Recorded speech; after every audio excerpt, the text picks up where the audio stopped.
something in both hands is super important, because there's a special trick that our body has. Now, we like to follow touch. We like to predict where it's going. Predictable is comfortable for us. And what we're trying to do is come up with a slightly uncomfortable, less predictable thing to get you into the state of Tantra. What I like to do is to touch. So as her mind is trying to follow my touch, my job is to continue and stay in rhythm, but it is to slightly confuse her.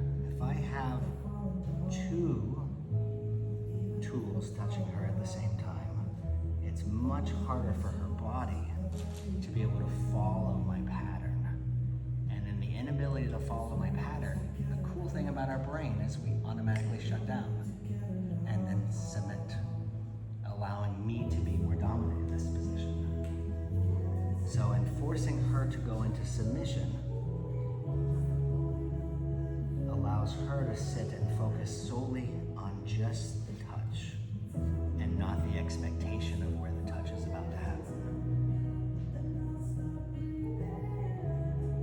So I'm going to have every single person here go and grab a mat, and we're going to take two mats and stack them on top of each other.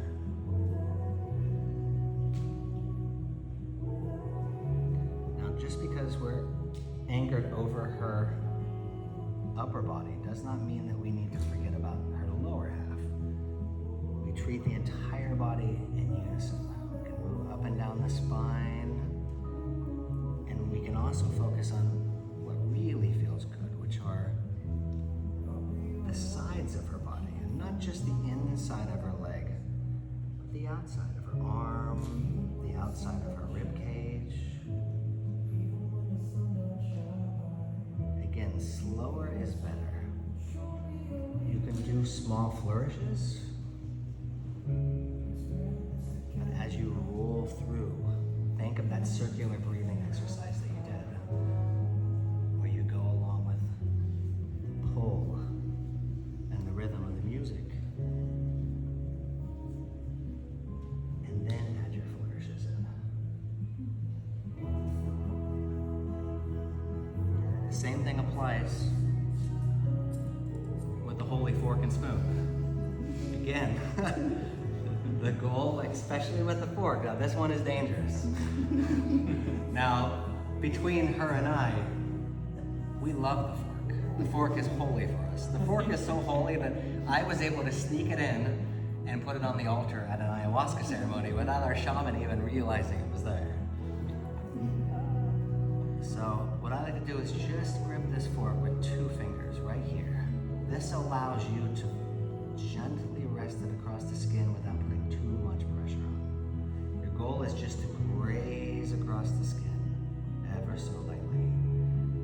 Now, even more so than with the feather and the napkin, with these harder instruments, they work really good, not on the flat part of the back, as you can see by her body movements, but on the side, the peripherals of the body, especially right in here, through the hips, right in there, through the legs.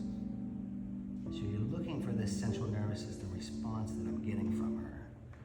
Again, not everything has to be vertical, not everything has to be the entire length of the body, but you can switch it up and do what I call flourishes, these little flourishes here, just enough to get her thinking what might be next. And when she can't figure that out, she'll go back into submission again.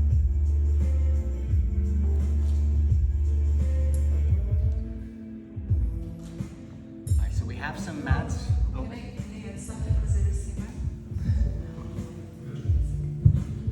I want to tell that for the receiver, you're also doing your work, which is really receiving.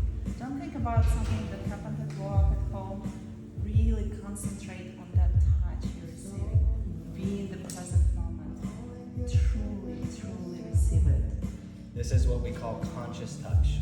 And what we mean by conscious touch is every bit of your energy, every bit of your effort, every bit of your focus is into the touch at hand. It's a little bit hard to demonstrate concentrate at the same time as to give, but when I give and I'm not in a setting where I have to teach, every bit of me is within that touch, my absolute focus and concentration. Same thing for those who are receiving the touch as well. This is your one chance in this holiest of shrines here to just forget about the outside world, to forget about any problems or any expectations that you may have for after class or for tomorrow, but to just focus on right now, here and present. Because really that's what Tantra is all about. It's about self-love, and it's about really focusing on what is going on right now at the present, and maximizing that to its fullest potential, to suck all the love and all the lust and all the happiness out of that particular second in what you're living in this right now. So think of that as your intention during this next process. Is as I'm touching, am I giving everything? Am I giving all my energy, all my attention? While I'm being touched, am I thinking about what dishes are stacked at home that I need to do when I get back? No, you're thinking about how does this feel? How does that napkin feel as it glides across my skin? How does that feather